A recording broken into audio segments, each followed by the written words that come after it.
Who the hell can wait till morning? Talk now at latenightsportsradio.com. 1, 2. Check me out right here, yo.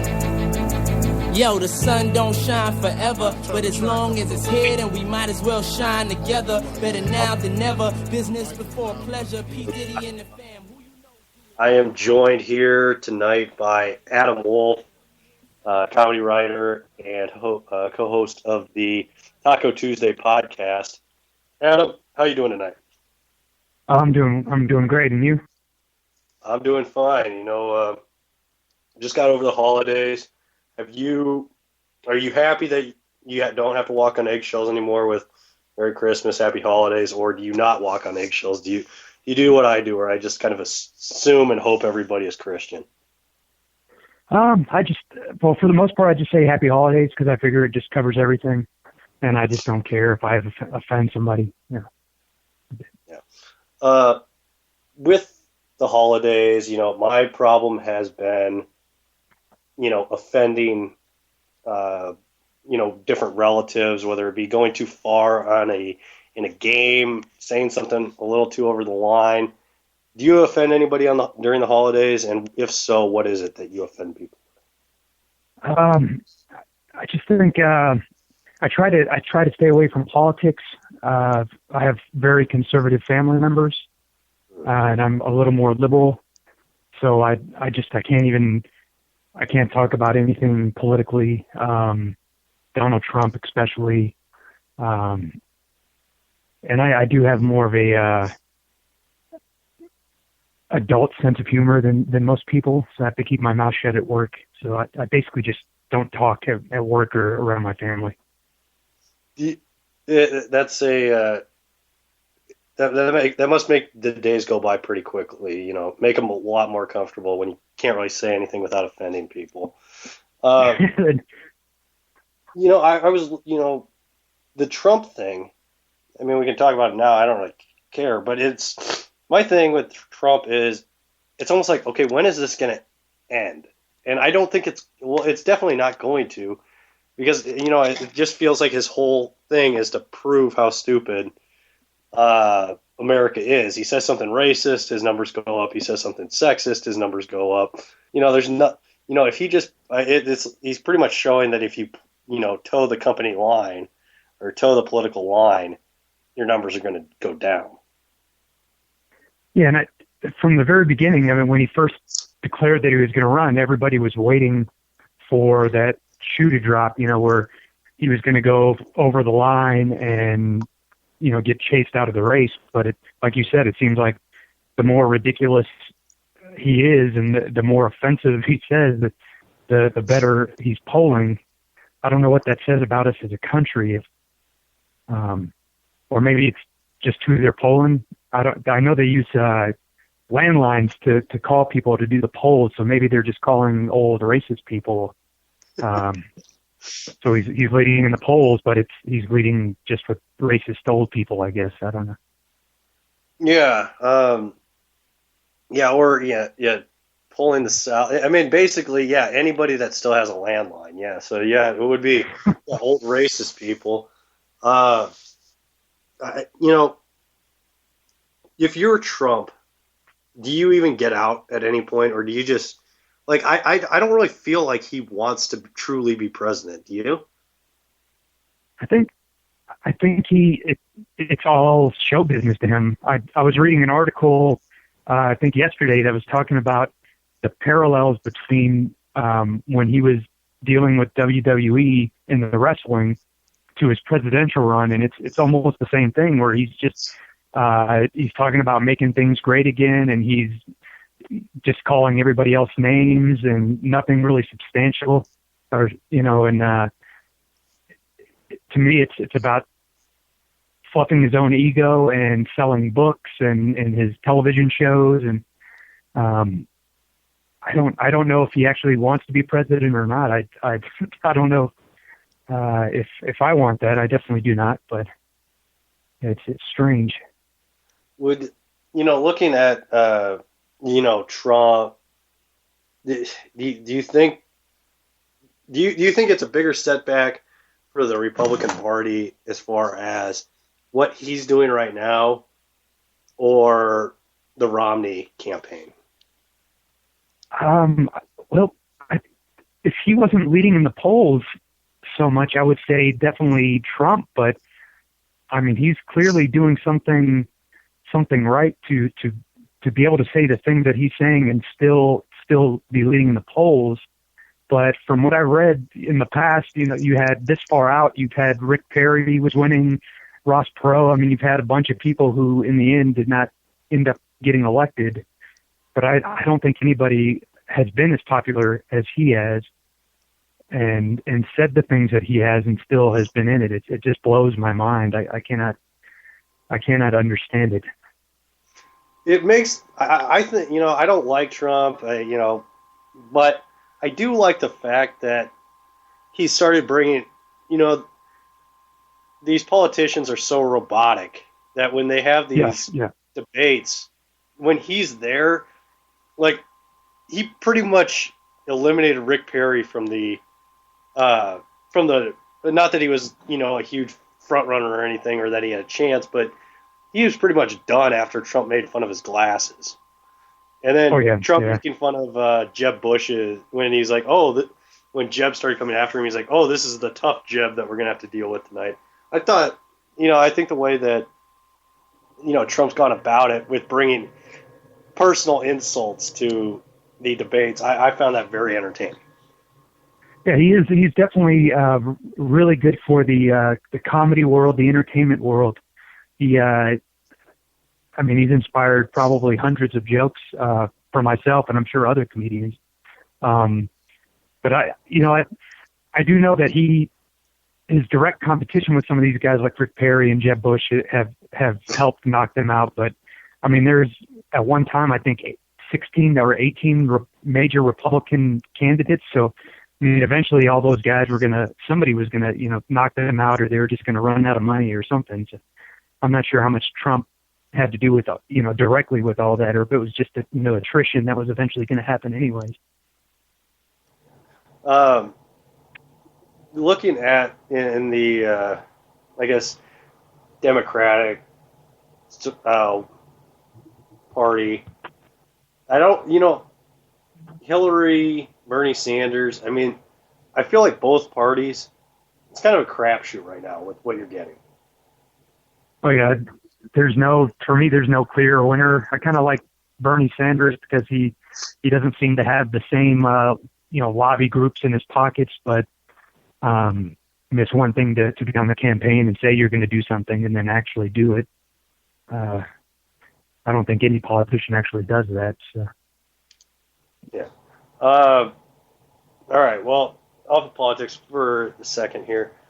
I had a bit of a Donald Trump situation this week on Christmas. Family plays categories, and we had the letter S for the group, and the topic was fruits. And I said Sam Smith. Now, very offensive and whatnot.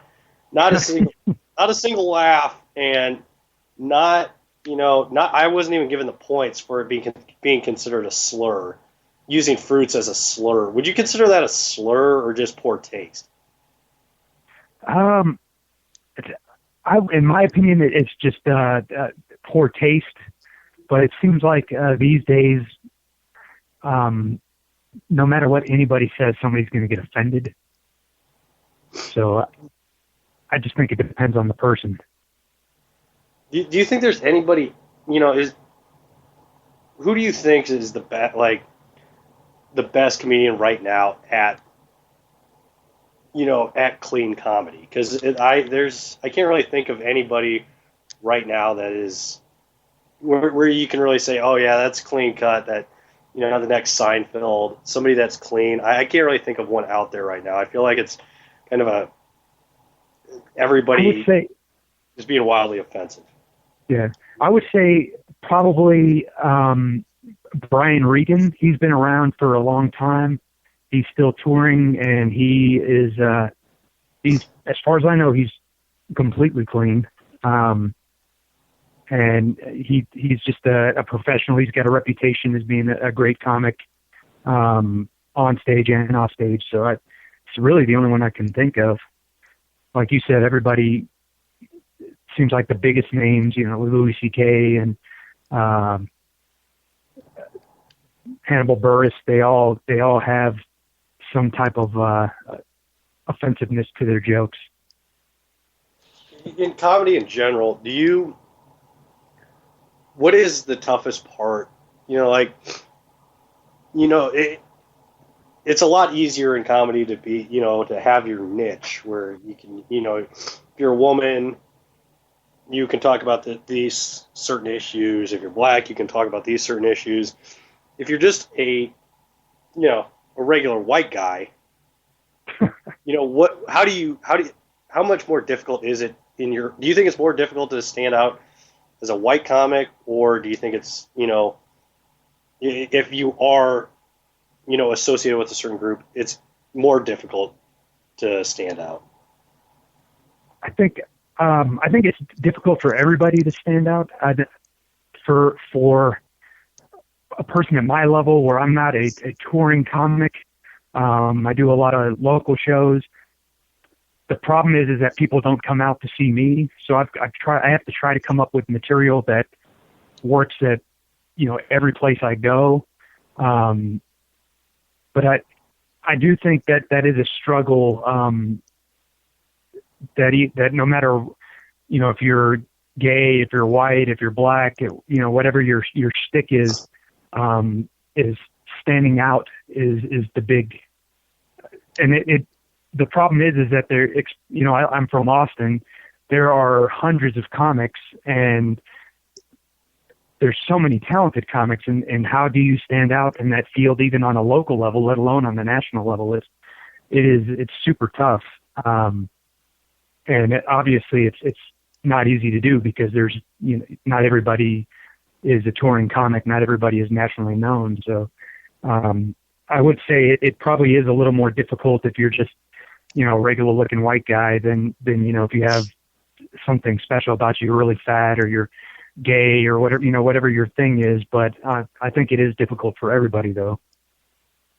What's the, have you dealt with any hecklers?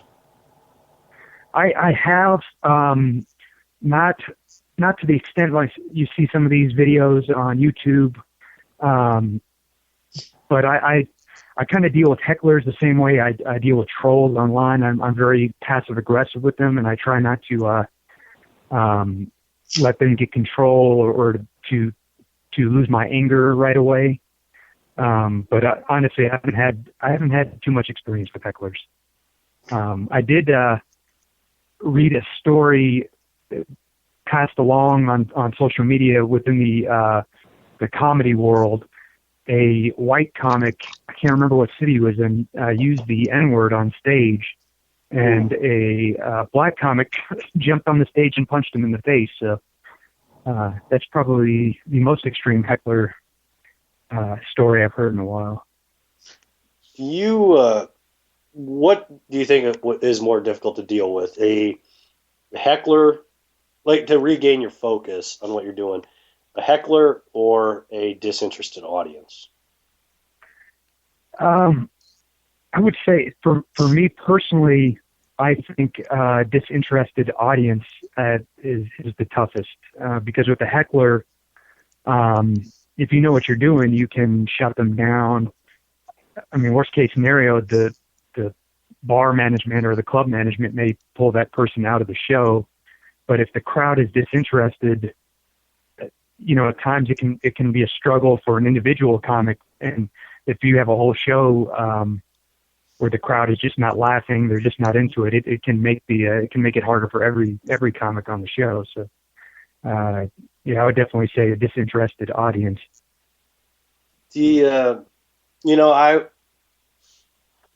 I feel like I've never gone up on stage. I've written a few things for people, but I've always thought about looking out into the crowd and just seeing a disinterested look from one person, I feel like would get to me. And the other thing, I feel like if a heckler did come at me, I feel like maybe I wouldn't go to the Michael Richards extreme, but I would say something that I would definitely regret and something that would get me into a lot of trouble.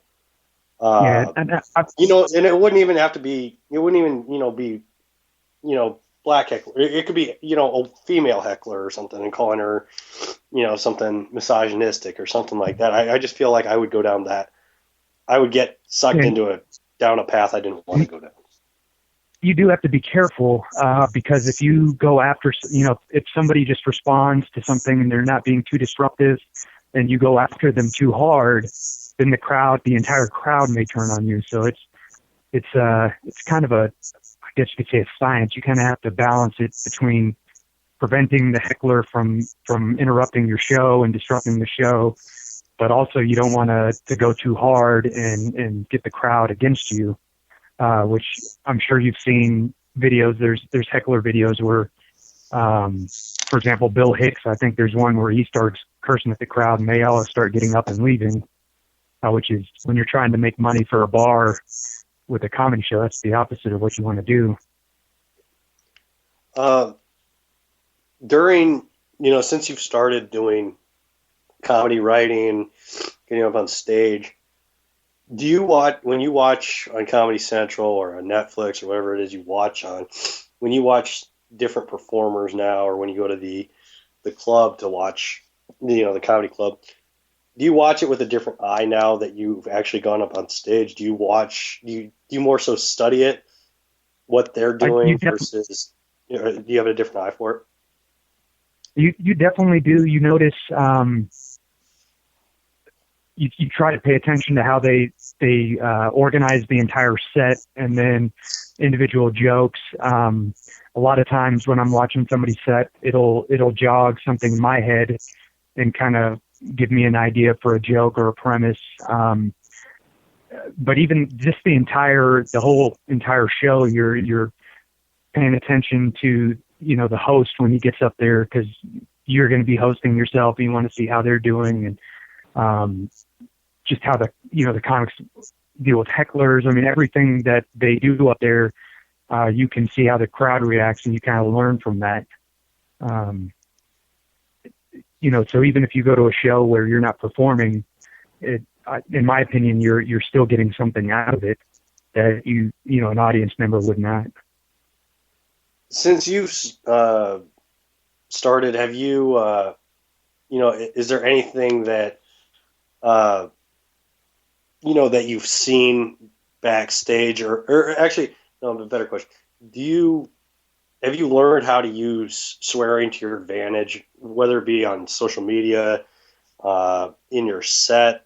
Have you learned how to, I feel like a well-placed F-bomb is more beneficial than saying it every other word. Some people overuse swearing. Have you, learned the perfect, or learned when you want to use it and when not to use it, or do you just kind of freewheel on it? Oh yeah, I definitely am careful. I don't do a lot of improvising on stage. And I do a lot of more one-liner type jokes. So my jokes are written a specific way to get to the punchline as soon as possible. And I definitely find that using curse words too much, it can take away from jokes. It can make the joke less funny. Sometimes if you use instead of using the F-bomb, using a silly word or something. A good example, in my opinion, is I'm sure you've heard of Cat Williams. Yeah. Yeah, where he his last special, he used the N-word so many times that to me it got distracting to where I was almost paying more attention to how many times he was using it. And to me that's a good example of when it becomes distracting. And it can make a difference. There's a couple of jokes that I do where I definitely think that if I used a different word besides the F word or whatever, that it would it wouldn't have the same effect, So I think it is it's something. That's what open mics are for. You go to the open mic, you try it. If it doesn't work, you reword it, maybe change it completely, and that's something you definitely have to pay attention to is the language, and depending on the audience as well, you may need to adjust the joke. So, one person who was a pretty dirty comic back in his heyday, and then he had a family and started making movies and cleaned it up quite a bit. Adam Sandler. Do you think that he could have? Obviously he's doing well for himself right now. Are his movies great? No, but he's still making money hand over fist by making the movies that are cleaner. Do you think he could have found a happy medium where he did, went down the family route, but still kept it dirty enough to keep the fan base he built when he made, by not alienating the people that liked Billy Madison and Happy Gilmore? To me, comedy, especially movies, it's kind of like most rap, where you make it big, and then after a few albums, the new person comes out and you lose your cred or whatever. And I think comedy movies especially are the same way, because Will Ferrell was huge for a while. He had the same thing. I think that just the tastes change and what people want to watch changes, and I don't know if he could have made any changes or kept a certain level of obscenities or whatever and stayed as popular as he was. I think it's one of those things where you just eventually you're not what the people want to watch anymore. So, is there anybody who's the comedian whenever there's a special out or whenever they're in town, you have to go see? I would. Of course, I don't have the money to go see him in person, but I think he isn't as popular as he was a couple of years ago. But Louis C.K. is still probably my favorite, because he can take any subject, offensive or not offensive, his kids, any subject, and he makes it. His jokes are so smart, and he puts such a twist on it. So anytime he has a special, I love his television show, Louis. If I had the money, I'd go watch him when he comes to town. But I would say right now, the active comics, he's probably my favorite. Do you, what is something that he does in particular that if nobody would find out, you would copy?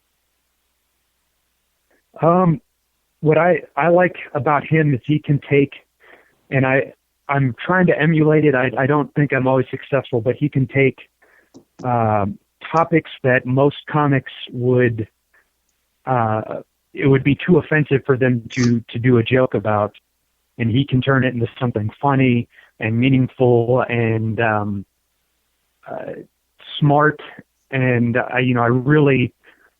I'm envious of that. I wish I see a topic, a controversial subject, and sometimes I try to come up with a joke, and it's just offensive, there's just something about the way he can write a joke that makes those offensive topics funny to even people that would normally be outraged. So that's definitely one thing that I would like to emulate. I'm not successful at it most of the time, but is it easier now with Twitter to be like, okay, well, like sitting back and watching people destroy their lives over a joke or something they write on Twitter, is it easier now to see what is a topic that you can go at because of Twitter, or do you think it's more, has that made it easier for comics, in your opinion, to know what's available to be talked about, what's not? Is that easier now for comics? I think that it's still the same. I think there's more exposure. So a comic who could get away with talking about a certain subject, even just a few years ago, may not be able to get away with that. And I would just read, I want to say it was Chappelle. They have a device where you, when you go into the theater, you put your cell phone in like some kind of a sleeve or something, and it's locked in there, and you cannot take it out until you leave the theater, because what happens is you have one person, at a show that gets offended. That's what happened with Hannibal Buress when he made those jokes about Bill Cosby. Is you make a joke, and the next thing you know, it's all over social media. I think the hardest part is that a lot of these comics get tied to corporations. For example, Gilbert Gottfried with Aflac, where if I made a joke, there wouldn't be an issue, but he makes the same joke and he gets fired. That's why one of my favorite comics also is Doug Stanhope, who basically, he doesn't do a lot of movies, he doesn't do a lot of TV shows, he doesn't, he can tell whatever kind of jokes he wants because he doesn't have that the threat of a corporation pulling his radio show or sponsors pulling out of his television show. And I'm pretty envious of that he's built that success doing underground shows and underground clubs and alternative rooms, and he can tell whatever jokes he wants and it doesn't matter. Do you, a couple more things before I let you go. With Twitter, with the, I guess YouTube, do you think comics are, are more careful about that because, of the, a Vine going up of them saying it? Do you think they get up on stage and then do they gauge it by the audience, or do you think it's just based on, okay, well, I'm going to lose my sponsorship deal with Aflac or whatever it may be if I say this joke? Do you think they get up there in the moment and then back off right away, or how do you think they go about it? I just think it's different comics work different ways. And I mean, there are comics like Daniel Tosh, who that's what he does. He pushes the envelope. He says offensive things. And then you have other comics like a Patton Oswalt, who's not as, he may be more political, but he's not going to go for the cheap blow or whatever. So I think it just depends on which comic you're talking about and what the situation is.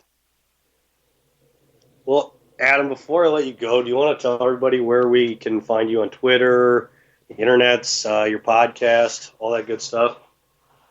All right. You can find me on Twitter at AdamWolf77. That's Adam, WOLF 77.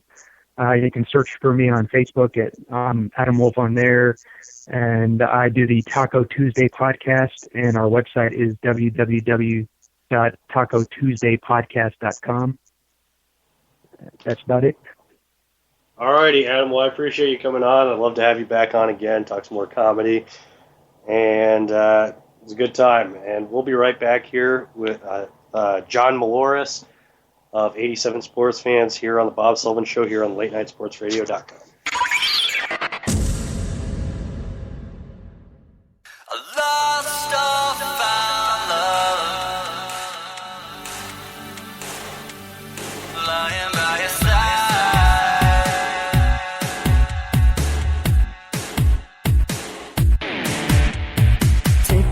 Second to keep breathing in the moment before it's gone. You never know when others lost until you find just what it costs to be wrong. I wonder if you think of me passing by, you think you see me coming. I wonder if you pull me in, kiss me just one time again.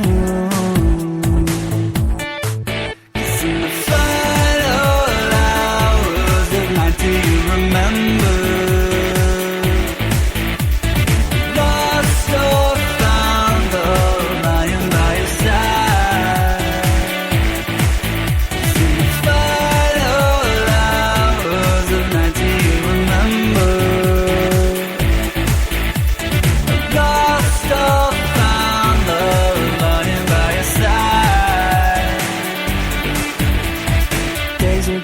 coming, and the nights will keep on going till they're tired. Falling fast asleep and as they dream of ghosts of beats filled with desire. The trance of life is all around, a chance to take is always found. Oh, writing on the lullabies, I'm alone in living life. Oh, in the final hours of night, do you remember? Lost or found, love lying by your side. In the final hours of night, do you remember? Lost or found, love lying by your side. Take another second to keep breathing in the moment before it's gone. Never know when love is lost until you find just what it costs to be wrong. I wonder if you think of me passing by, you think you see me come. I wonder if you pull me in, kiss me just one time again. The final hours of night, do you remember? Lost or found, love lying by your side. In the final hours of night, do you remember? Lost or found, love lying by your side. In the final hours of night, do you remember? Lost or found, love lying by your side. In the final hours of night, do you remember? Lost or found, love lying by your side.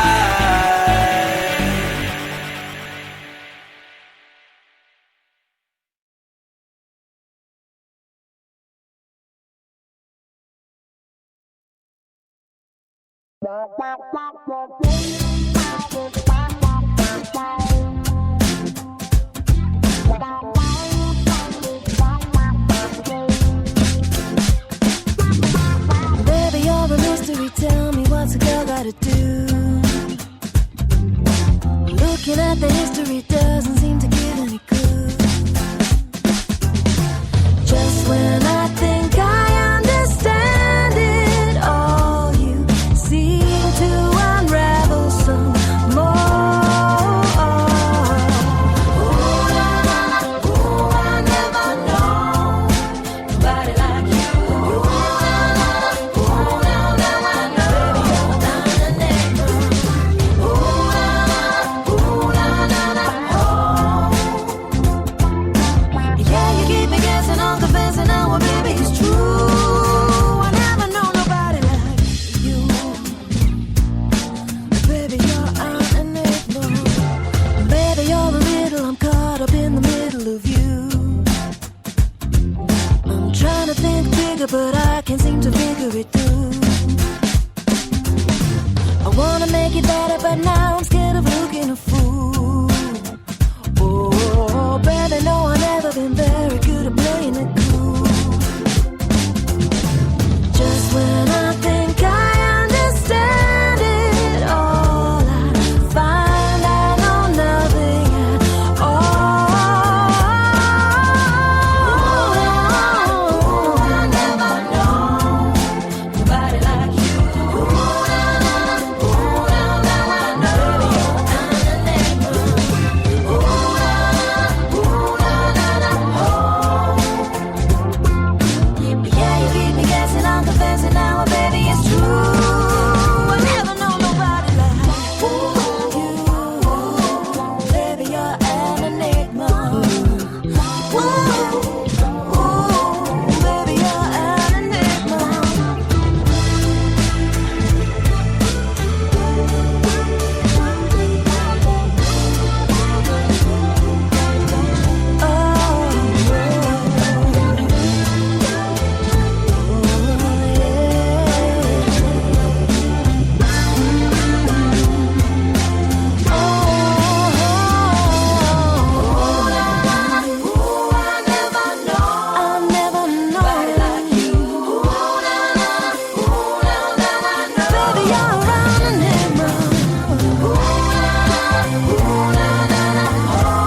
Who the hell can wait till morning?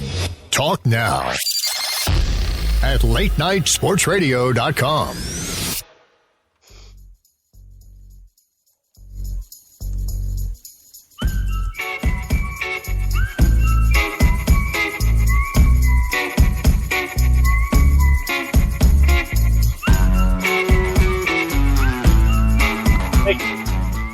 Well, welcome back to the Bob Sullivan Show here on latenightsportsradio.com. The good music selection, Black Keys, very underrated. I'm joined here in part 2 of hour 1 by Johnny Maloris, 87 Sports Fans of the Johnny Bobo Show here on latenightsportsradio.com. Johnny, how are you doing tonight?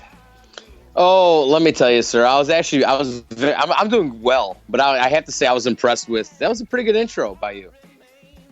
You know, it's mine or the song. You like the Black Keys? You know, that's a good thing because I'm a big Black Keys guy, so I'm all about that. That's one of my top. I got a lot of bands. We're in the top 15 somewhere.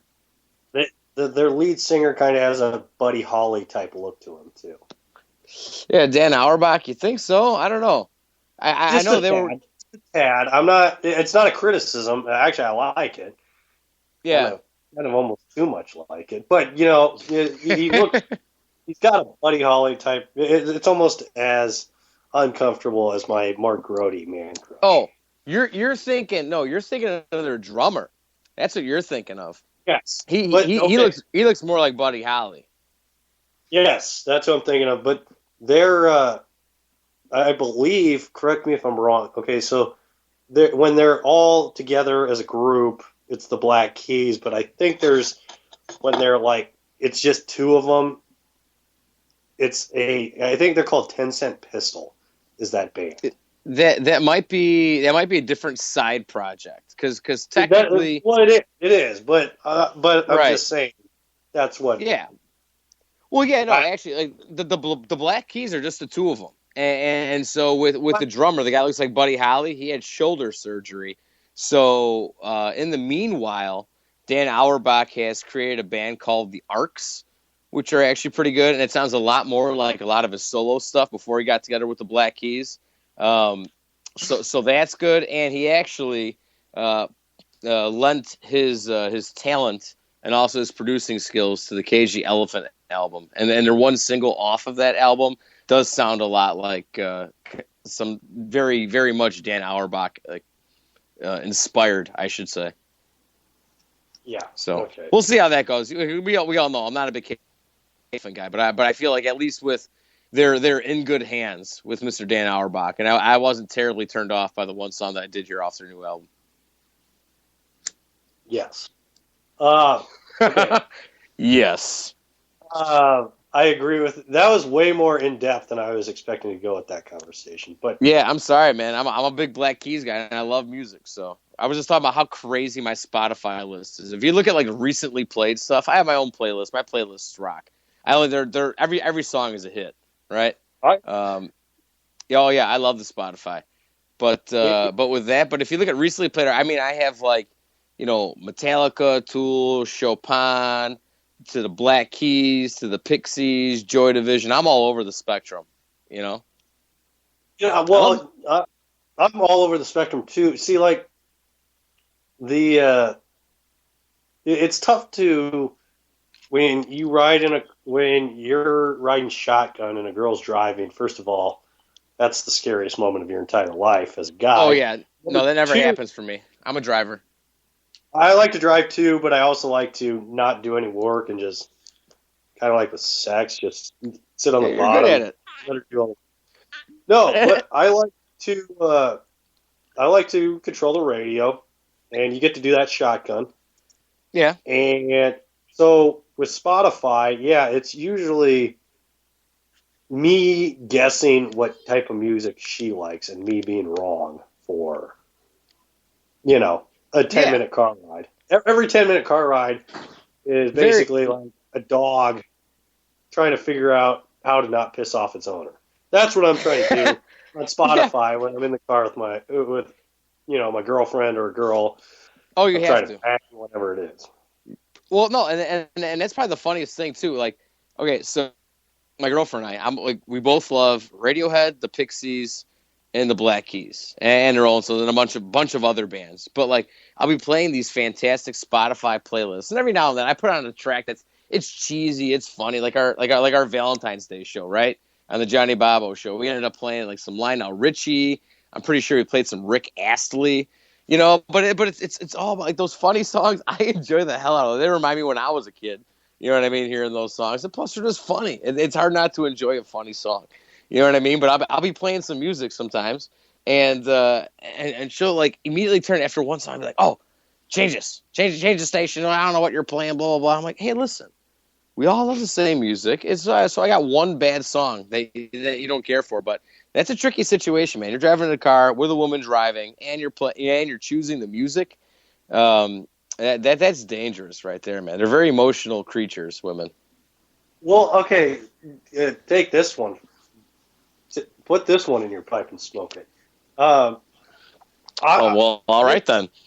This story. Okay, so this one pretty much put me in the category of a dog. Whenever you ring a bell, they get the treat. Like this is similar to that. Okay, so one, I think this would have been like 2010 maybe, 2011-ish. Okay, so I went down to Lincoln for the red white game, and that has nothing to do with Thanksgiving of the Indians and the Pilgrims. This has to do with the Nebraska. That's what my brain went, actually. This is the Nebraska spring football game, and so I went and met up with a buddy, and I met up with this chick who I hadn't seen in a couple years, and actually it was like a year and a half at that point.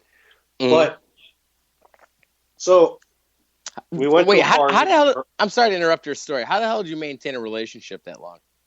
With this? No, well, we weren't dating, but we texted. Oh, you weren't. John, you heard of texting and Facebook and look at that. Sending a text every once in a while to keep yourself enough in the game that you can get laid. that was all me. right. Okay, so it's like Derek Rose and the girl that's suing him right now. No, we didn't see her. 13 times over the course of 3 years. Yes. Okay. Anywho, she came with me to this party after the spring game. We're hanging out, and then I took her back to her dorm room because, on the way back, I played Barry Manilow. And why? Why? even I wouldn't do that. Even with my cheesy music, I'm not going Barry Manilow. Okay. Are you kidding me? Could this be magic? You stay as far away from Barry Manilow as possible. Like the closest you can get in those terms is like Styx. It stops at Styx. You know what I mean? That's the line. Okay. Well, it got me laid. Okay, I got laid after having Barry Manilow on the radio. So I was thinking, for the next few chicks. Yeah. At the Copa. Could this be magic? Queued up to here in a second. Okay, so I was like a dog where I was thinking like, oh, okay, well, anytime I play Barry Manilow with the chick in the car, I'm going to get laid. The next 3 or 4 times I did. Yeah. Yeah. I thought it was that was like. I'm sorry, I don't think I've ever heard this song. You got to fast forward through a little bit of it. It's a good song. He likes the long intro, Barry. Yeah, I mean that's ungodly. Is the shiz. Okay. I give him a lot of credit. I'm not gonna take anything away from him. It's like a dog that thought, okay, every time the bell rings, I'm gonna get laid. Did you actually ever get any with that song? With that, that song once, was right? Before we went back to her dorm room and went to town. She must have been drunk beyond her mind. Oh yeah, and this is all pre-planned. This is premeditated, sexual, predatory actions. Is that what we're talking about here? Yeah. No, man, I'm never queuing up Barry if I got premeditated, plans for something like that. Yeah, I didn't plan on it. I just stumbled upon it. Yeah, okay. I heard that one before, buddy. But so you're completely anti Barry Manilow. I'm not completely anti Barry Manilow. I appreciate the man's works, but yeah, man, you shouldn't be playing Mandy if you're trying to get laid. You know what I mean? I'm pretty sure he wrote that about his dog. But like, honest to God, these girls these days, they don't know any different. Like, the movie Idiocracy is playing itself out. It's just filling the gap. It's like the prequel to Idiocracy is what we're living these days. Well, obviously you can't play Mandy in the car if you're not a chick. Dude, honest to God, the women that are out there these days, they don't know that. They have no idea that song is written about a dog. You have to find a girl from like our generation that might understand that. Yeah. All right, Johnny. Yes, I actually love baseball. Believe it or not, yeah, I do. It's a cool thing. But what else? We'll get to that in the next segment, possibly. Okay, cool. But John, how much time do you have? Whatever you need, man. We got you. I currently right now I am in date mode where we kind of be lazy. It would be a typical movie night for most people, but we went through and I started watching 6 Feet Under. And don't have the DVDs. Watching it on Netflix, and I got cut off because they removed all the episodes from Netflix for a couple months. They're going to put them back on there. I found out later. But yeah, no. So I'm watching 6 Feet Under, and I'm probably in episode 2 of season 2. Then they pulled it all off. So then I had to go and reboot and find another show to watch because. That's the thing, doing what we do, there's very little time to, find time to watch TV shows or movies or get involved in anything. But when there's this stuff on Netflix, you get to go back and you get to find, good series and watch those. So I'm in the process of watching Dexter, seasons 1 through 8, sir. And I'm currently in season 2, and this is a fantastic show. It's one of the guys that was on 6 Feet Under. He was one of the sons that stayed home. Yeah, fantastic actor, and I'm telling you, man, I love everything about this show Dexter. Between all the acting, between Michael C. Reilly, his character is so well developed, and everybody else, and just the dry humor that's in there. I mean, you have to be a special person, like a television series about a vigilante serial killer. And enjoy it, but man, I'm telling you, it's good stuff. Hey, on Netflix, actually, I should be Son of the Year. I got my parents Apple TV for Christmas. See, that's a good move, man. My parents are still in the age of, they're in their 60s, and they go to the Mine too. Library. They go to the library to get their movies and their TV shows. Okay. And my mom loves the DVR. She is incredibly untechnological. Has no idea. Is afraid to break everything. We bought her an iPad for Christmas 3 years ago. Greatest gift in the history of the world. She has learned how to use an iPad. Doesn't know how to use anything outside of. She doesn't know how to use a flip phone. Like getting her to figure out the DVR, that was amazing. And then giving her an iPad with Pinterest and her crafting things, good Lord. That was the greatest combination ever. And she can stream music. She listens to the show. My mom listens to our show. Just remember that, Bob. Okay. You know what I mean? Get her to use an iPad. It's hilarious. I love it. She listens to the nonsense I spout off. Oh yeah. No, she's a Johnny Bobo listener. She's a subscriber. Sir. See, my mom gave up on my show probably within the first 7 episodes. She said that there was too many F-bombs for her liking, which I don't really do that anymore. Yeah, you grow. I mean, I've grown. I was 22 at the time when I started the show. But I mean, I still get drunk and spout off some nonsense and get myself into hot water with stuff I say. But that's not no different from any holiday with my family. I get a little alcohol in me and I say something inappropriate. That happens. Well, I mean, that's late night sports radio, man. Late night sports radio. You talk sports as they happen. You call them live. I mean, but you can kind of get explicit if you care to. You know what I mean? Yeah, explicit trees. Mm-hmm.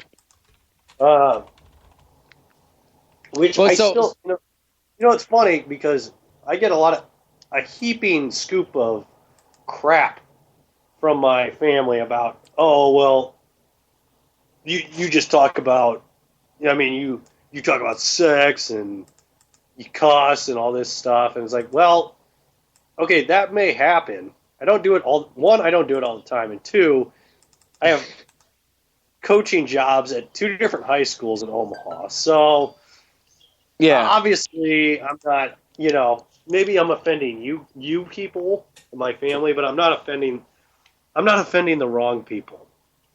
No, you're not. And I say, I mean, when you look at it that way, you know what I mean? Like, you still have your coaching thing, and I mean, obviously this is some of the stuff might be a little risque, if you will. But I mean, when it comes down to it, I mean, you're looking to get podcast hits. People get to listen to the show, love the show. But it's always going to be touchy. But I feel like the Johnny Bobo show is your moral conscience. When you're on that show, you're actively thinking like, hey, I need to ask questions. I need to not get crazy, swear a bunch. And like, it's funny as hell. It's just like having done your show for God, this is what, going on 4 years now or something like that. Yeah, the 4-year anniversary is next week. Yeah, that's pretty funny, man. And that's actually mine too. My initial forte, going into the sports broadcasting thing was 1111. So it was January 1st, 2011 was the first time I was a published writer, and got into the sports thing, started doing the radio thing, and so it's kind of funny, man. And like I appreciate the hell out of it. I'm telling you, I love being a guest on your show. I've always been the guest. The Johnny Bobo show is the first time I've ever hosted a show. So that's a whole brand new thing for me, aside from obviously now we're going into about, that's about a year deep now. You know what I mean? We kind of got jacked the last couple weeks here because of holidays and stuff. But other than that, dude, I mean, What's funny it's with fun. the Johnny Bobo is, okay, so we do Thursdays are always kind of a crapshoot for me, work and sports-wise, But, when I do make it, it's like I start drinking like 10 minutes before the show. I'm classy. I'm like classy for the first interview, which is either like Grody or some athlete or some classy writer you have. Then I'm kind of, buzzed for the second segment, which is like Another. most of the time it's just me and you. I just split up into half hours. What? Yeah. No, Yeah, I most of just the split them up into time- like half-hour segments with guests. You know what I mean? And then the third segment, Jim, I just sit out, and, Right, and you that's when Really everything, drunk. Yeah, that's when everything hits the fan. I get pissed drunk, and then segment Yeah. 4 with Cody, I just get out of control. And Shot. Yeah, exactly. Shots. that's the problem. That's a is Jim I've been segment for taking you. shots for 20 minutes uninterrupted, and it's not like, oh, hey, do you need air? It's like alcohol is my air during those 20 minutes with Sarah Tias. That's okay. It makes for a fantastic show because I mean, honestly, all that does is amp you up for Bobo's Buffet if we get a chance to get to it. You know what I mean? Because honestly, that's a bread and butter with the Johnny Bobo show is Bobo's rants. I mean, if it weren't for Bobo's rants, I mean, all the fancy guests, those are fantastic. People love the guests. I try to bring some content to the show and kind of enlighten people because I mean, from my perspective as a broadcaster, I listen to a ton of talk radio. And you know what guys bring the hits and what guys are funny because, you kind of model who you are and kind of build your brand around the people that you appreciate, like within the business, and guys that you listen to, and guys that you like. You know what I mean? Because it's you kind of find a way to connect. That's like with any TV show, you try to find like a character that you connect with. You know what I mean? It might even be unintentional if you just do it. But yeah, no. So we go through all that, bring on a bunch of awesome guests, and then it all basically amps up and leads up to Bobo's Buffet, which is just your fantastic drunken rant after 20 minutes of Jim and then 20 minutes of Cody. Well, and it's actually a miracle in science that I haven't had more than that. I didn't have, my entire liver wasn't destroyed when I got my checkup a couple weeks ago. But I'm gonna say, man, I'm glad you're doing well. Yeah, it's. It's funny, like I try. There's people that I've had on my show over the years that either one have gotten offended by stuff I've said on Twitter, which is a gift. That happens. Or, and honestly, here, let's face it, Twitter. What were you gonna say? Did we lose John? We may have. Where I'm not. Yeah, well, no, I'm here. Okay, all right. You cut out me? for a second. You cut out really Now bad. I can. Yeah, go ahead. Yeah, no, but when it comes down to it, you look at guys that are on Twitter that are even extremely professional all the time, but they feel open enough, like on Twitter, to be able to swear and stuff. That's something. Social media, I don't swear. You know what I mean? It's just one of those things. I stay away from it. I don't want that headache. I don't want that problem. I'm not going to go on some kind of crazy rant. You know what I mean? It's all about just promoting your own business, but you try to keep it as clean as possible. But yeah, no, Twitter's one of those places where it seems like everything's kind of up for games on Twitter. Yeah. All right. Well, we're going to go ahead and take a quick break here on the Bob Sullivan Show. Break it up. And then we're going to come back with this guy named Johnny Maloris. We're going to talk some baseball. We're going to talk about women ruining TV shows. And we'll be right back with the Bob Sullivan Show here on Late Night Sports Radio.com.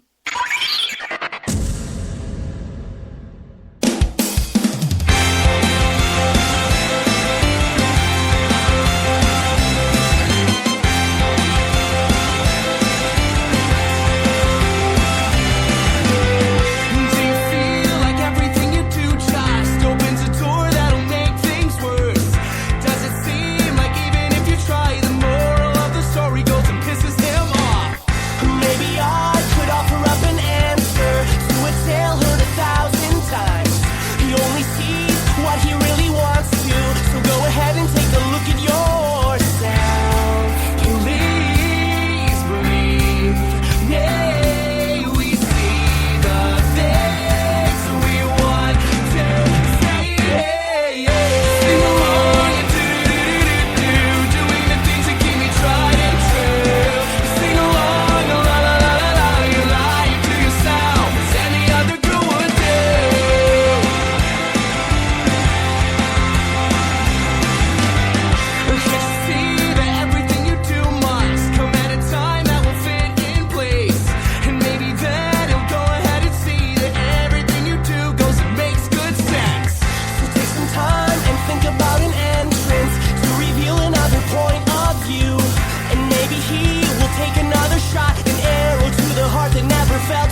If I was a snake and you were a mouse, would you run from me?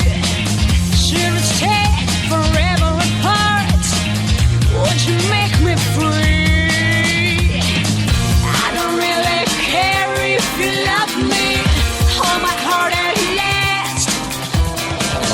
I don't really care if you need me. I should leave you fast.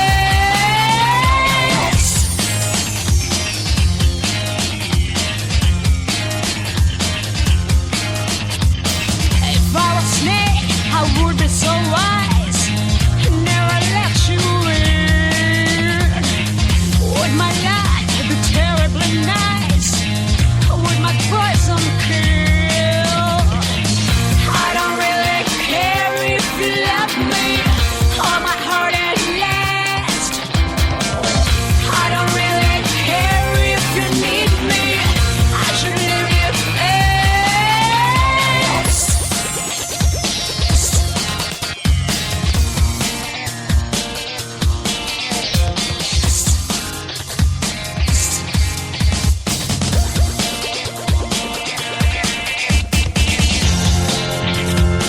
I should leave you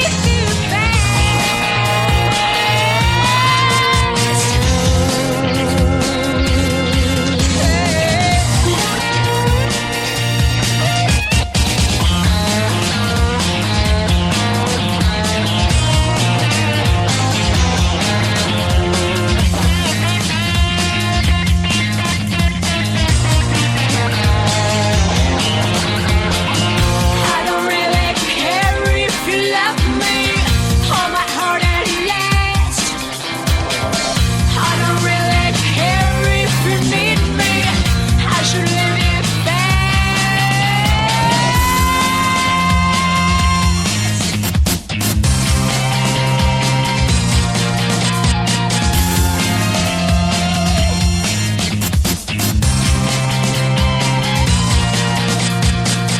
I should leave you fast, fast, fast, fast, fast, fast.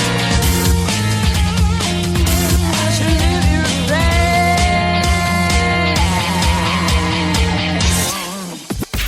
Who the hell can wait till morning? Talk now at latenightsportsradio.com.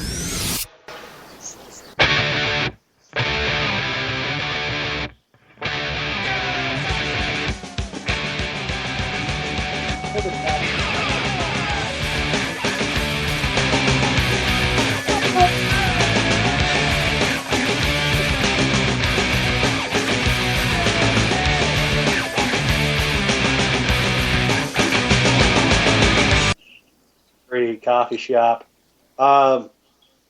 John, Yes. okay, before we get into baseball, we've had over the last year, not even over the last year. Let me just say this. Okay, we here at LateNightSportsRadio.com do not. I mean, you do a heaping scoop of preparation for your show, but I do want to thank you for allowing me to basically just show up. And really, Keith, as well, for me being able to just show up for my show, John for your show, and then for the box seats with Alex B. Smith. I do appreciate the fact that I'm able to just kind of just show up. Like, I don't prep at all. Well, you're funny. No, you're True. a funny guy. You're knowledgeable about all sorts of things, or at least have thoughts on things. I mean that's probably the biggest factor of being successful with at least something like this. I mean, if you don't have a guest on your show, I mean, you can't rely on having like a 3-hour show there without any guests. And I mean, the way I would see that is that, it's a thing where, people are listening to the podcast not because of you, but because of who you're bringing on there. You know what I mean? Obviously, there is a relationship that you build with the listener. They want to hear you, but you have to have other people on there to expand your audience and hopefully catch a couple other listeners. But with you, man, I mean, you're just funny as hell. So, I mean, you're one of those people where, like, you can actually have your own show and not be incredibly concerned about who you're going to have on there as a guest and be like, you know what? People are going to tune in because this is going to be funny and it's going to be entertaining. Like with our show, like you worry about not doing enough work. Keith gets. I feel like I overload Keith with too much work, and I would just imagine Keith sits there and goes, "What the fuck is going on? Let's just hopefully make this not fall apart." Like, yeah. Keith just keeps the train on the tracks for the most part. You know what I mean? And just hopefully troubleshoots everything perfectly and does a great job doing it. But I mean, that's the way I see it, at least. Yeah, I mean, it's with your show. I mean, there's a lot of times, the way I've always done my show is do what I know. And, like, I'm never going to have a hockey guest because I never watch hockey. Yeah. Just the way you're not, I mean, you'll occasionally have a basketball guest, but it's not like, I mean, it's I've been not working on that. I need more basketball guys. On it. It's not like, like, when, like, I want to have a basketball guest on, and I want to, like, I would, like with baseball for you, you would want to talk about baseball for 2 hours. Oh, if yeah. Humanly possible. Right. And, whoa. And with I know. And with for me, with that's the same way with me for basketball. But like with hockey, like you had Tab Banford or whatever the hell his name is. Yeah, we had Tam Babford. He has good thoughts, and he's one of those guys. Honestly, we bring him on only because he talks hockey, and has a hockey website. But other than that, he's very much like Keith in terms of. Has thoughts on political issues, social issues, and anything regarding sports. He's always on top of it, has a thought. You know what I mean? Sometimes I'll just like retweet or repost things without actually like tying my own thought to that post. And much like Keith, he is all about, and that's the way to do it, if you're going to do social media. But like he ties his thought to that post before he posts it. I just don't have time for that crap, to be honest. You go through, you scan as much as you can, because we all got day jobs, man. That's how it goes. You know what I mean? Well, yeah. I mean, I don't see... I like the... I repost on smoke breaks. You know what I mean? Yeah. That. Well, I don't know what you mean, because I don't smoke. I chew. Oh, what the hell's wrong with you? Oh, chew's all right. All right, Johnny. So I have a problem with... I do this thing, but, women are more prone to do this than men. But I like... Would you rather be in the seat of watching a show with your significant other that they've seen, or would you rather watch it with them not seeing it and you've been the one that has seen it? Okay, yeah, I guess it's a tricky situation. I don't know. I thoroughly enjoy the fact that like I said, currently watching Dexter and like having gotten into 6 Feet Under, everything else. It's always cool watching something new. I have an awesome girlfriend, so I'm incredibly lucky in those terms. But like, we can either watch something live together for the first time and have it happen, or we can, like, either one of us could have seen it ahead of time, but we're not going to ruin it for the other person. Be like, oh my God, pay attention to this. If it is something incredibly important, and for whatever reason someone's not paying attention, we'll be like, hey, listen, knock it off. You need to pay attention to this. You know what I mean? But I mean, normally, like, we just watch our shows in peace. You know what I mean? Like, we deal with the kids and everything like that. That's no big deal. But generally speaking, you know what I mean? We watch a show. For instance, I'm watching Dexter, and I got some questions, as a show progresses. And it's it's not just like every second, like I'm watching a movie in like Ford City where everything is like, oh my God, what is that guy? Who is that guy? It's like none of it's that. It's all about like, here's a deep thought that I have. What's gonna happen with this or with that? And like, she knows better than to give me like too much and stuff. But she'll give me the gist of it. Like, all right, here's kind of what happens. But like, I do honestly. That's what we were talking about watching Dexter here, is that I enjoy knowing that, all right, obviously there's 8 seasons of the show, so it's not going to get cut off. You know what I mean? Like when it comes down to, it being the second season, he's not going to get found out or this or that. When it comes down, I said the only thing that kind of killed me about Dexter, and I hope I'm ruining this for everybody. No. 8 seasons of Dexter. No, 8 seasons of Dexter. His wife at some point dies in the series, as does his sister, and so that it's you're an ass. Okay, you're not gonna watch Dexter. Shut up. Yes, I am. You're Okay, not in the process of watching. This show's been been over for like 7 years, bro. Come on. It's been over for like a year and a half, maybe. No. Dexter's It is been not done for a 7 while, years. bro. It is not 7 years. Keith, look it up. But No, see, this Dexter's is been done for a minute. Yeah, a minute and a half, a year and a half. John, okay, look at Enlighten me, dude. What do you got? Dexter ended in this is what I 2013. do, and okay, whenever I finish a show, Breaking Bad, when I finish that after a week, after I finish 24, after a month, or whatever it may be that I finish, this is what I do every single time. I start 3 new shows at once. And Okay. so I watch, one episode, second episode. And eventually with that rhythm, something clicks and I'm like, okay, I'm going to take this show and run with it. That's what I'm on with Boardwalk Empire. And you know what? I was watching 6 Feet Under, Boardwalk Empire, and Dexter all at the same time. And I took No, you're watching Dexter. No, I watched the first 2 episodes, and now And you I quit? started to like her sister. Now I know she dies. Thanks a lot, you turd. Well, here, I'll fix it for you. She dies in the very last episode. John,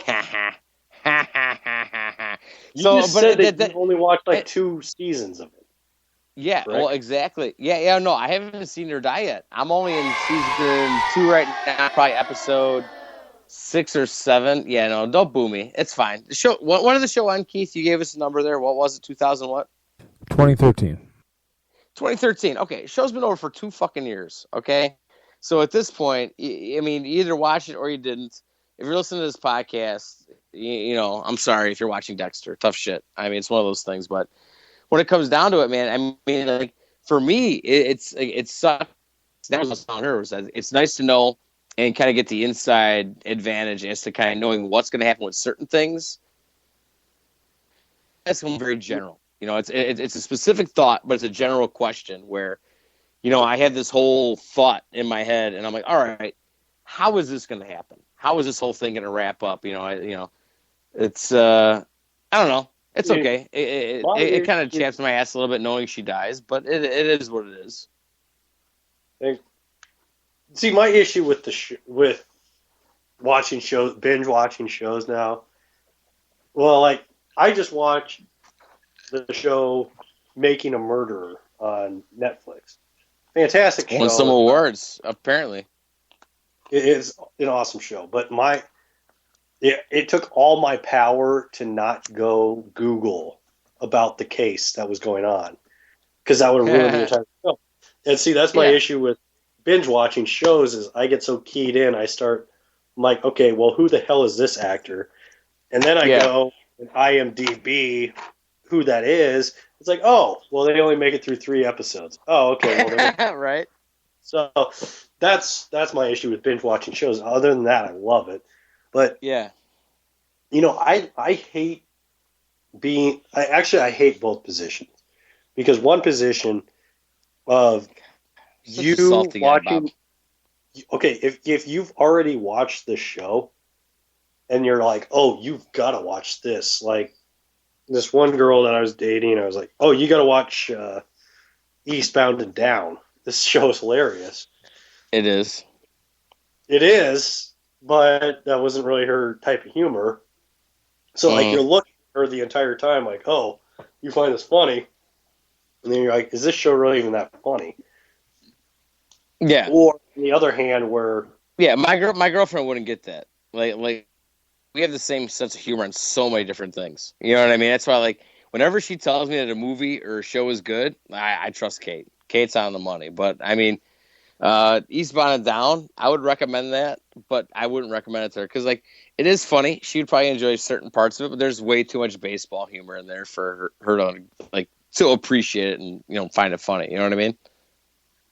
yeah, I mean, yeah, I wouldn't say there's too much, but there's enough to. Exactly. I mean, it's built around it. Yeah. But then on the other hand, it's like I always find that a female is always likely to be like, okay, and it's like, okay, shut the hell up. Let me see what happens. Don't start doing the, when there's something important is going to happen. Like, oh, hey, pay attention. It's like, I am paying attention. Back off the shit. I'm watching this show. I have very little time. I'm paying attention. Damn it. I'm trying to make you like me by me paying attention enough to this situation. Like, okay, like Star Trek: The Next Generation. This one girl who I was dating was into that show. I had seen most of the show. There were some episodes I hadn't seen or hadn't seen since I was like 3 and didn't really remember them, but she was like, I mean, certain things with, she wasn't nerd. She was nerdy, but she was. She's watching Star Trek, dude. Don't even try to excuse it. She's a nerd. It's fine. Okay, she wouldn't go to the shows. Like, she was nerdy, but she wasn't nerdy enough to go to the show, like the conventions and stuff like that. Is that fair? Yeah, you're taking it kind of overboard here when you start talking about conventions and wearing costumes and stuff. That's a different brand of nerd. My girlfriend's nerdy enough. She went and saw Star Wars with me. Holy hell, that was fantastic, and I'm like so glad she went. And she was actually, get this. Let me ask you this, Bob. Now, now, have you seen Star Wars, like at least the new one or any of the previous Star Wars movies? Have I seen the Star Wars? Thinking about it? No, have you seen any of the Star Wars movies? No. No, sorry, I was reading the emails. I'm sorry. No, I have not. I didn't say it to you. It's not important. Yeah, that's true. Actually, one of my players sent it to me, but no, I have not seen the new Star Wars movie.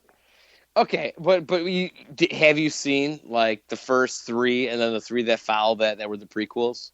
Yes, and I've seen the fact that this new Star Wars movie is trying to be like, I don't know, the Bad News Bears, where they try to include one of everything with the heroes are going to be black and a woman.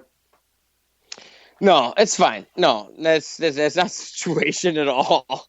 But not the situation. Okay. No, it's not. But they did a really good job with it. But I got to give a lot of people different props. With at least it seems like this is a very collective effort to keep the spoilers down.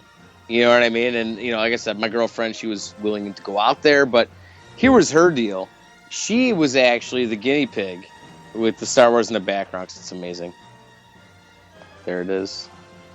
Did they play that music? Yeah, no, they played it, and she was the initial guinea, where she actually watched the movies as like a totality. You know what I mean? So she watched, technically 1, 2, 3, 4, 5, 6, and then went and saw, the new one with me. But she said that she kind of lost some of the passion, I guess, with the. With not having seen technically the first 3, like where she wasn't as interested, you know what I mean, and so she kind of got worn down by the final 3, which were the good ones. But no, she enjoyed the new movie. I don't understand what the hell you just said. So you're saying she was with the rest of America where 1 through 3 were dog ass, and then the 4, 5, 6 were the best movies, some of the best movies ever made? Well, yeah. But she watched them sequentially. You know what I mean? In terms of when they were. Oh, so she was worn down by with the Anakin stories. Skywalker being a little bitch in those. She first saw movies. Phantom Menace first, before seeing A New Hope. You know what I mean? And big mistake. oh well, yeah, I know, but she was a guinea pig, so I mean that sucks for her. You know what I'm saying? Like that's honestly that's the way anybody should have seen the series.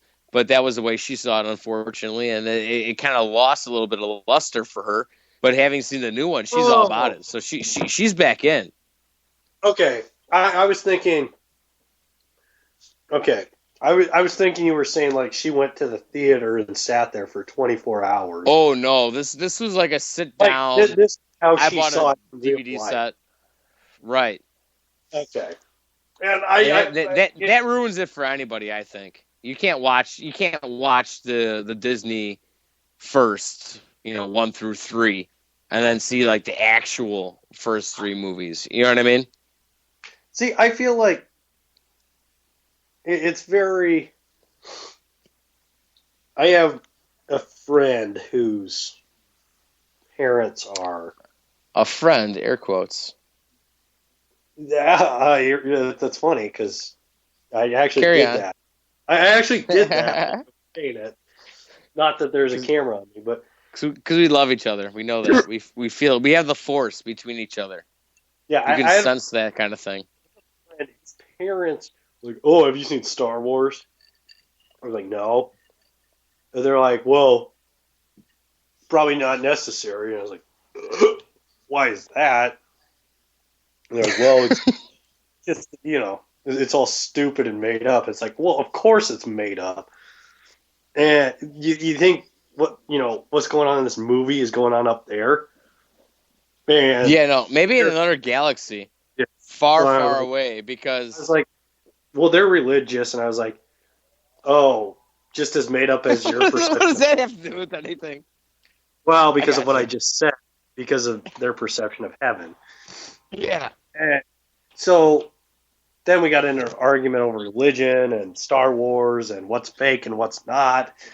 And I was like, well, the actual thing of it is you guys actually believe in what, religion and, all this crap. I don't actually believe that what's going on in, a galaxy far, far away is legitimately happening. You don't know that. You can't prove True. that, Bob. Very true. Well,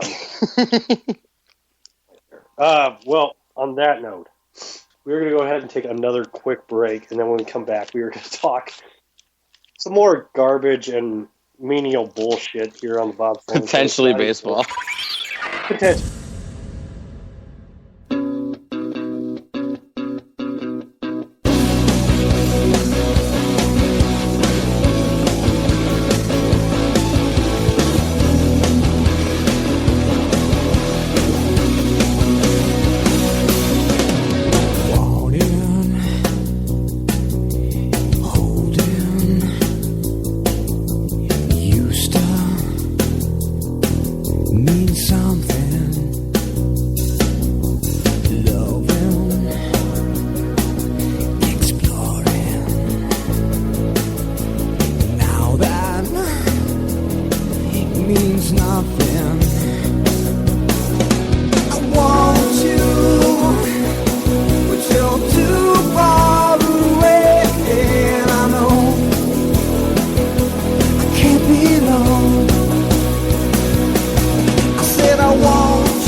She wants you to slow far away. I know.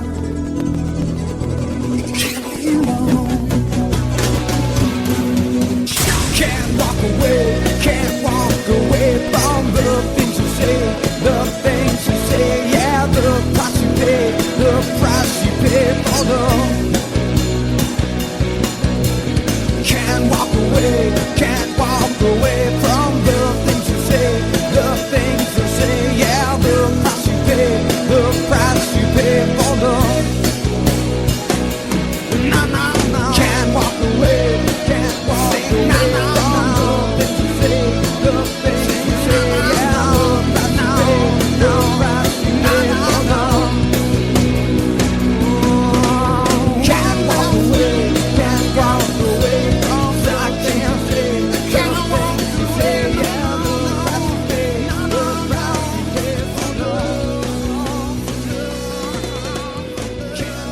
walk Who the hell can wait till morning? Talk now at latenightsportsradio.com.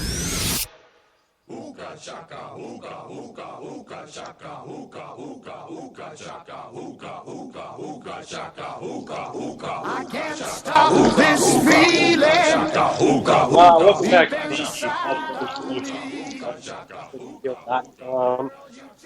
to joined here by Johnny Maloris. I love that song. I don't like the Donkey Kong pounding his chest and shit in that song, though. No, Isn't there that reminds me. That's Scope, right? What didn't Scope use the Ooga Chugga hooked on a feeling song? I'm pretty sure they But did. I feel like there's another version where they don't have that. Isn't I there feel another- like I feel like they're not allowed to play that song without the Ooga Chugga. You need the Ooga Chugga. That's the version that's in Reservoir Dogs and Guardians of the Galaxy. So that is the one we played. That is the damn song, sir. Those are actually both fine movies. Reservoir Dogs, especially Guardians of the Galaxy. The movie I saw. Is there a movie that you've seen that when somebody says they haven't seen it, you're like, oh my god, what? Okay, at one of our Christmases, one of our like 17 Christmases that happen in my life per year, one of them. Okay, so we did a Dude, prohibition. old as hell. How do you only have 17 Christmases? No, 17 Christmases per year. Oh yeah. No, that makes sense. I'm with you on that. Okay, so we did a prohibition gift exchange, and which was everybody buy alcohol, and our family will do like not Secret Santa, but like the Yankee swap where you steal and whatnot.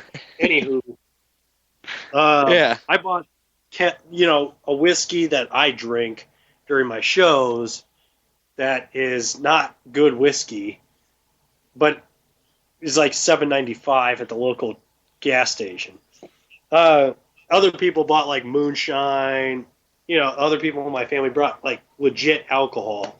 I had to scrounge up some money to get this booze. But okay, with the alcohol, one of the alcohol items was in a glass bottle. I said, oh, that looks like something Andy Dufresne would get before he allegedly killed his wife. Yeah. And some people got it, some people didn't. And Shawshank, it didn't really baby. get much of a laugh. Like, your laugh, that is a legitimate laugh that it should have gotten. And I did not get that kind of laugh. I was thinking to myself, does anybody know who Andy Dufresne is? And then I started looking around, I was like, you guys know what I'm talking about? And they're like, what are you talking about? It's like, Oh man. I was like, Shawshank Redemption, anybody? He drinks alcohol in that? And I was like, he's sitting in his car out of a piece of... Contemplating murdering his wife and her boyfriend or whatever that was. Allegedly. I would have removed myself from the conversation. Mm-hmm. You would have So you removed yourself. slowly from the back away. Like, Like, ser- you would Slowly have back felt away. uncomfortable than what you were talking about. yeah, well, I guess I am a little bit older than you guys too. So like, for my generation to not have seen The Shawshank Redemption and not get that, I'd be like, It's a I disgrace. can't identify with you freaking people, and I'd walk in the other room. I was the youngest person in the room. It's the truth, though. No, honestly, God, I mean, I'm 25, and it's I was like the youngest that, person in the room by 5 years. and you were the only person who got that. No, I wasn't the only one, but it didn't get enough of a laugh that it deserved. Yeah. And number two, it wasn't completely understood by even the people that laughed didn't completely get it. What I was talking about. They were just assuming that you were telling a joke. So like, oh, I'm just going to laugh just to laugh Yeah, for like- laughing's sake and make you feel good. Refrain is, and Bob's not being serious. Let's just laugh. That's Yeah, they're trying to play cool. That's fine. You can try to play cool all you want, but if you haven't seen Shawshank Redemption, I mean that, or let's see, Goodfellas, Really? Pulp Fiction, anything that Reservoir was nominated, Dogs. anything that was nominated for an Academy Award in '94. Oh yeah, If you haven't seen it, whether it be Forrest Gump, whether it be Shawshank Redemption, whether it be Pulp Fiction, Quiz Show, Four Weddings and a Funeral, I mean, you name it. It's a disaster that you haven't seen any of those. yeah. No, I'm with you on that, man. I'm a big Quentin Tarantino fan. Anything he does, Reservoir Dogs, that's one of those movies. But honest to God, Goodfellas, that is one of my always. I mean, okay, so here, let me put it this way. I'm going to steal this from my guy, Dan McNeil. He always talks about any time that Shawshank Redemption comes on, whether it's on TNT, who plays it all the damn time, or any other network, you get Shawshanked. And no matter what point of the movie you turn it on, you're fucking stuck. Like, you can't help but to watch the rest of the damn movie, and that's the way it's going to go. You know what I mean? Now, I'm the same way with Goodfellas as I am with that. And, I mean, I got a bunch of other movies I love to death, and my girlfriend go back and forth between each other. Like, you haven't seen that? You haven't seen that? You haven't seen that? And it's like, all right, yeah, that's fine. But Goodfellas, for me, that's one of those. I love Requiem for a Dream. That was a really good movie that I don't think enough people saw. But I don't know if it would be up there on the same level as Goodfellas and Shawshank. I think Wonderful Life. Let me tell you this. Where are your feelings on It's a Wonderful Life? Dude, I mean, for me, that's a top 5 movie all time. It doesn't have to be Christmas. That's top 5. I watch that movie. I almost cry every damn time. That movie, yeah, It's a Wonderful Life. Actually, I got in this conversation. We'll have to get in this conversation here in a minute. But yeah, Shawshank. Yeah, you're Shawshank. That's in my wheelhouse. Yep. What's it? Jurassic Park, the original. However, No. You can't say Shawshank and then say Jurassic Park, bro. I'm sorry. It's It's good, but you don't put it on that level. You don't put it on that level as a must No, see. you do not Like- watch. Like, When here's Jurassic me. Park's on TV, no matter where it's at in the movie, you don't just sit there and watch. That and yeah, The Fugitive. No, I don't. Fugitive? Well, the Fugitive for sure. The Fugitive for sure, man. But Jurassic Park, man, Okay, that's not same breath stuff, you know. Give me the first Jurassic Park. That plot. That's one It of the was most good. one of the best plots of any movie of all time. And Slow it down. Jeff Goldblum, that movie, I can sit there and whenever it comes on, wherever it's at in the movie, I stop and watch. And one of the problems with that movie is when you watch it now in HD and all the CGI has been done in standard def, it looks a lot more fake than it did when you were watching on a NBC in 1998 or in theaters in 1993. That's because that's what it looked like, sir. ruined my HD television.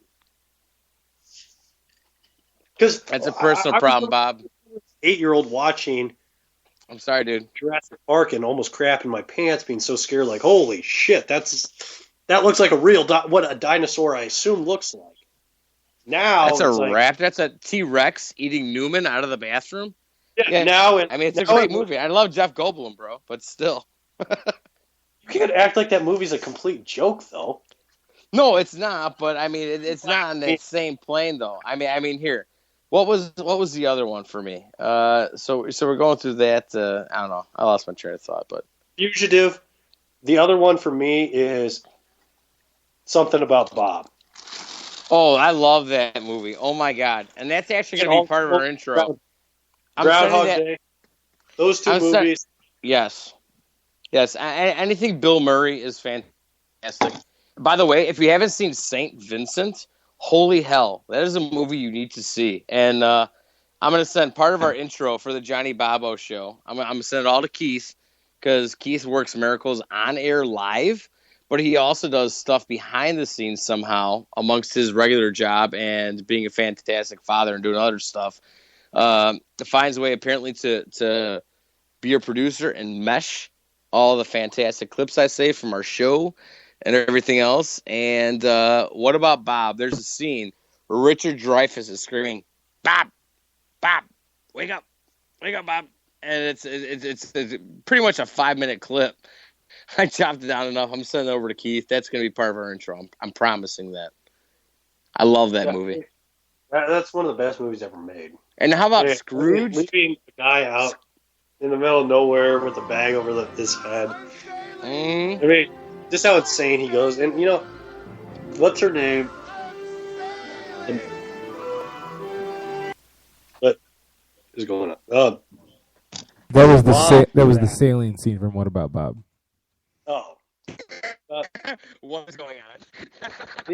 The mom in that. Not Andy McDowell. By the way. Okay, Andy McDowell in... I'm sorry, I hate her face. I mean, like her. I'm sure she's done great things, but how she was ever a model, I have no idea. I don't like think her. she's that pretty. And I can't remember who the mom is in What About Bob, but I could get on board with that. But yeah, so is there anything else in the realm of movies where when you bring up the movie, you're just like, huh? And if somebody says oh, I haven't seen that, or you just like, huh? Well, let's see. I mean, you think Breakfast Club, you think Outsiders, you think. Wow, man. Outsiders, man, I don't think as many people have seen that as you think, though. Yeah, I know. SLC Punk was amazing. Yeah, I mean, there's a handful, dude. I mean, like I said, I don't get a chance to watch a ton of movies. I mean, one of the movies actually that kind of cracks me up that it's still always on top of my mind is Green Mile. The Green Mile was a fantastic movie. Anything Tom Hanks. I love Tom Hanks. I love Bill Murray. You know what I mean? I mean, I it's pretty safe to say that everybody has seen Ghostbusters, but anything Bill Murray like Stripes, anything John Candy like Uncle Buck. Uncle Buck was a hilarious movie. And it's all ranging from serious movies to just stupid funny movies, but there's you do have those movies where you just can't help but fucking giggle a little bit, you know what I mean? Throughout a movie you suspend your disbelief for just a minute, you know what I mean? Yeah. I can't believe you said giggle, but it's Uncle Buck, bro. You ever seen Uncle Buck? I have, yes. I mean, you need to love John Candy. If you don't love John Candy, you need to. And I'm telling you, between him and Chris Farley, I don't know where the movie industry would be now if those two guys were still alive. But I can assure you, it would be a much better place. I mean, it's still going well. It's not going the same route as music, where music is just kind of getting watered down. There's still a bunch of movies that are out there that are good. They're making a bunch of awful sequels to movies that don't need to be made. This and that, but John Candy and Chris Farley, two of the funniest people ever to grace this planet. Do you feel like Chris Farley? Did you ever listen to the Farley doing the read for What's it called? When he was supposed to be Yes. Did you Shrek ever- and then he died. Yeah, did Yeah. you ever or listen to that? They rewrote his whole character. Shrek wasn't supposed to be Scottish. That was the thing they worked in when they brought in Mike Myers after Chris Farley died. Chris Farley was on board. That was the thing. That was happening. And then he passed away, and it just once they rewrote the story. Well, yeah, I understand that, but do you feel like he would have gone the, I don't know, the wholesome family man or something like that down totally. the road? Like, and actually, where do you think Kevin James's career would be right now? Because Kevin James, I love Kevin James. I love King of Queens. Yeah, me too. I think Me he's too. really funny, but obviously, a Chris Farley and a Grown Ups probably would have been better. Yeah. Oh, absolutely. No, I'm with you on that. And like, I do love the Chris James or Kevin James thing, just because he's one of those guys where he's gonna fall on top of a table and break it. He's gonna fall off of a Segway or whatever. Well, and it's gonna be hilarious, that's and what they had it's him- all good. That's what they had him do in those movies, but I feel like he's above that. Like, well, Oh, not he above is. that, but that's not his. Like, No. him be like them talking about him being fat is more funny than him actually doing stuff being fat. Like, like Chris Yeah. Farley thing was okay. Well, one of his many things was falling on top of a table, going through a window, stuff like that. That's not Kevin James's thing. Like, that was not King of Queens. King of Queens was more so him being a dumb fat guy and them talking about him being a dumb fat guy. That was not Chris Farley's thing. And I think they tried to make him Chris Farley by having him, hey, let's have a fat guy fall off a rope swing. Oh, let's have Kevin James do it. But no, I feel like that's a lot of like kind of like I said, like what we do. Like maybe not so much you, because you're fucking Bob, so you do your thing. But like what I do, obviously I'm myself, but there's guys that kind of built you up to kind of where you're at. With Kevin James, I mean, with him doing like the comedy that he does, it's you take a lot from other comedians. You know what I mean? You find guys that you love and things that you like and things that you think that are funny, and you try to emulate that. You know what I mean? And that's probably a lot of what Kevin James tried doing. But I'm with you on that. I'm still here. I was just taking a shot. Oh, good. Sorry. Oh, that's good. Yeah, no, You stopped at but the wrong honestly, time. that's how it is, though. I like I said, it does suck. Like I said, Chris Farley's not here. Kevin James isn't here, or obviously Kevin James is still here. Good, God bless him. Good thing he still is. But you miss John Candy, you miss Chris Farley. It's one of those things. Who do you think, like, other than Chris Farley, John Candy, you're creaming all over them right now? Who's another Well, comedian? you can't help it. I agree. But who do you think's another comedian that we're missing right now? Like, We're missing? I don't know about that.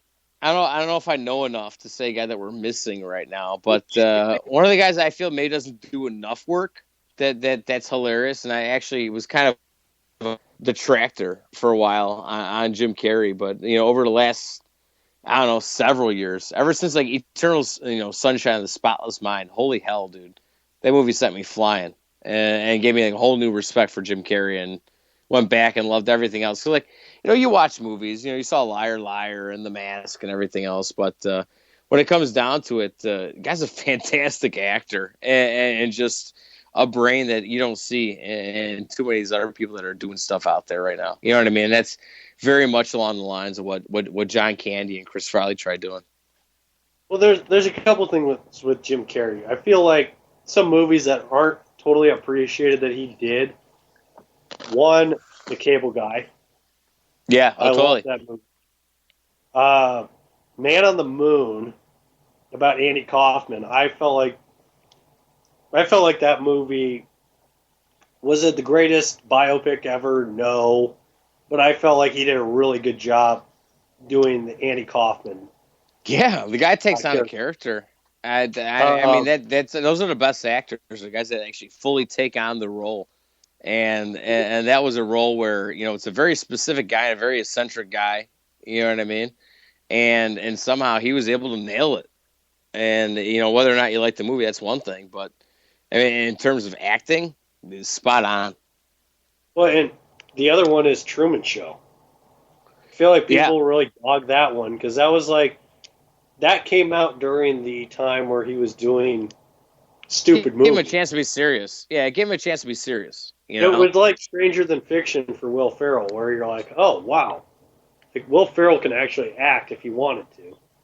Right. And but he's still funny as hell. You can't hate Will Ferrell. No. But I'm saying, like, if Will Ferrell wanted to do that, go down that road, he could. Yeah. Oh, totally. Absolutely. It seems like it. You know what I mean? And Carrie, like, I feel like The Grinch was awful. That was one of the worst movies ever made. Really? You didn't like that? I thought you couldn't find a better person to play the Grinch than Jim Carrey. I don't think you could find a better person, but that movie was fucking terrible. And another thing, that movie was awful, John. That movie pisses me off. Like how bad. It's the story of the Grinch, man. It was good. They did a good job with it. No, they didn't. What did you like about it? It was just not good. I mean, it wasn't funny. It wasn't flick. It was a crappy kids movie. It was a crappy kids movie. I enjoyed the hell out of it. He did a great job. At least, like I said, in terms of acting, he did a great job. Okay, that and Dumb and Dumber 2. Those are two movies where I'm just like, you could clearly tell him and Jeff Daniels were reading off of cue cards on Dumb and Dumber 2. Like, it was terrible. It was absolutely atrocious. Yeah, I don't know. I didn't see that one. Good. Don't, because it's a train. And I apologize to anybody who's been in a train wreck because it's worse than what's a train wreck. Or in a dumpster fire. Yeah, or in a dumpster fire. All right, Johnny. New Year's. Any New Year's resolutions that you have? Oh, I'm just not going to be a pork chop. Try to work out a little bit more, find time for things, and something about reprioritizing. I'm big into reprioritizing. Reprioritizing. Oh yeah. Oh, it's constant. It's constantly the thing. Like, what needs the attention right now? You know what I mean? Is it baseball notes? Is it trying to figure out the show? Is it trying to work on this? Trying to work on that? On top of, I mean, obviously, all to come in front of that is the important things. With your the people you're directly connected to. You know what I mean? At least in terms of your kids, your parents, this and that. Try to be a good family guy. Always try to make that better. You know what I mean? It's maybe not necessarily a resolution, but at least a reminder. You know what I mean? Where you're like, all right, well, these are the things that are important. You focus on those, and then everything else you kind of, reprioritize. Make it fit somewhere into the plan. You know what I mean? Well, what about baseball resolutions? What are some resolutions this year for some baseball teams? For baseball teams. Oh man, we're finally getting to the MLB. Yeah, we got 7 minutes left. Oh well, that's good. There's some teams that they have a little bit of stuff to do. At least in terms of like Washington Nationals. They're a squad where at some point they're probably going to have to deal Jonathan Papelbon. That seems like a big story. The NL East. I'm going to bring Keith into this, but it's only because he's watching over the NL East and watching over the Mets. A lot of people feel like the Mets were a fluke. You know what I mean? And obviously that rotation is for real. But, whether or not they have enough guys to bring in there, or at least in terms of, in relief, that's a big thing for them. Their relievers was a big issue for a while. Same thing with their offense. That's something we're going to keep focus. The Mets did bring in Asdrubal Cabrera. I think he did a really good job when he was a trade candidate. He ended up going to Washington. I felt he brought something. You know what I mean? That some other guy that's not. He's a veteran, been around for a while, and knows how to play the game, but also is able to kind of, maybe other guys feel comfortable. You know what I mean? While they're up there at the plate, maybe make guys feel a little bit more loose. That's something he might be able to bring to that Mets club. They just lost David Murphy. And kind of watching that go down, they brought in Neil Walker. That's kind of a big deal. So a guy that can play second base for him. You're not relying on a guy like Wilmer Flores to produce for you consistently. You have a guy where like Neil Walker, a regular starter with Pittsburgh for several years, but now it's always kind of has always been injured. And that's something he's trying to kind of overcome. You know what I mean? So he's kind of dealing with that. When you're looking at Washington, they brought in Scott Sizemore, Chris Heisey, Reed Johnson, Jonathan Solano. Those are all guys that are, at least bench players for you. You know what I mean? There needs to be a big move where at least they solidify one particular position. And even their starting rotation, I think they'll be fine. You know what I mean? They go through, and they lost, Jordan Zimmerman. Big loss out of starting rotation. However, with what Joe Ross did and Tanner Shepard, they got guys there that are able to pick up that slack. So I think they're fine position wise or pitching wise, but they do need to add at least a little bit to their positional players where they can find a guy that's a starter, regular guy they can rely on, and we'll see what happens. Mike Rose is a smart guy, so. Is there any New Year's bad resolutions that teams should avoid? Bad resolutions? Let's see. When a fat chick you don't want to spend this year I'm money. going to lose 25 pounds. You know she's not going to lose 25 pounds. Well, you don't want to spend stupid money. We kind of talked on our show, the last show we had, to Barry on Bloom, talk about Arizona and kind of what they have going on. They bring in a guy like Zach Greinke, 6 years, $206.5 million, tax benefits included as well. But they're one of those clubs where they've gone through. Dave Stewart's run the show. Tony La Russa is involved in as a president of baseball operations there. So, at least you have a guy who's been there, done that, has been revolutionary in several aspects of the game, at least in terms of, utilizing your bullpen and kind of finding the best value of the guys that you do have. And that's the thing. I feel like Tony's been able to do that to this point. You know what I mean? It might be an underrated club, knowing they have a guy like Paul Goldschmidt there. They do have a pretty decent starting rotation. And then you had Zach Greinke to that. I think that's a big help. You know what I mean? At least offensively, to this point, they haven't really, added too many other guys. Yasmani Thomas, they got to find a way to at least get him in the lineup. At this point, they were kind of toyed around about moving him to the outfield. International draft pick they had signed last year, third baseman. Tried putting him in the outfield. Doesn't seem like it's something he can do. You know what I mean? So it's trying to find a way to make that deal find a spot where he's able to play comfortably, get him in the lineup, allow him to get comfortable. You know what I mean? To the point where he's able to hit the way he's able to hit. When you look at some of this, these international signings you're making, a lot of it is thinking about, what is this guy going to be able to do for a major league ball club?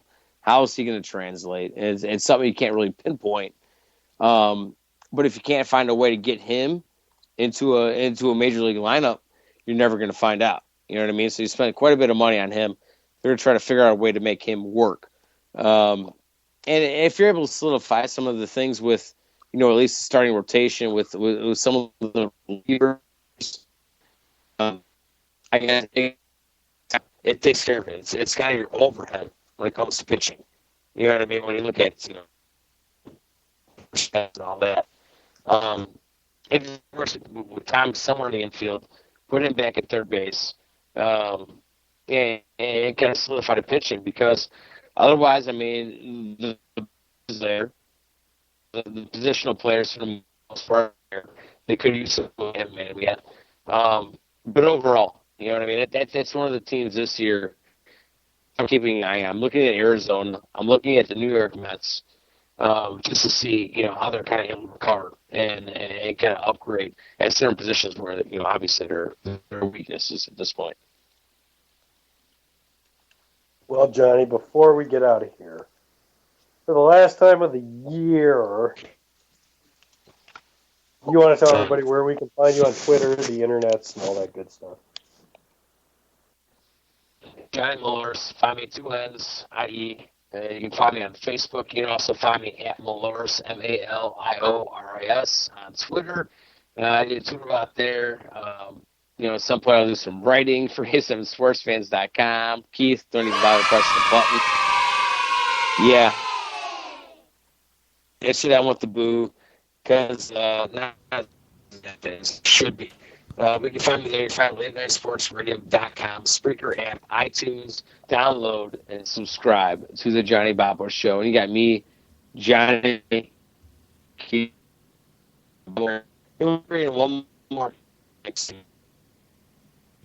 We'll things here. Absolutely. Well, on that note, I appreciate you, Johnny. I appreciate Adam Wolf. Appreciate every guest I've had on this year. My 1-year show anniversary, or not my 1 year, my 4-year show anniversary. 4-year, yeah. Next Sunday, here on the Bob Sullivan Show on LateNightSportsRadio.com. Don't know what exactly I'm going to do yet. I mean, I'm sure that'll be figured out throughout the week, but I will be doing that. Johnny, be a part of that. Yeah, Johnny, you should probably be a part of that. Somewhere. I'll come on for 3 minutes. It's fine. I'm in.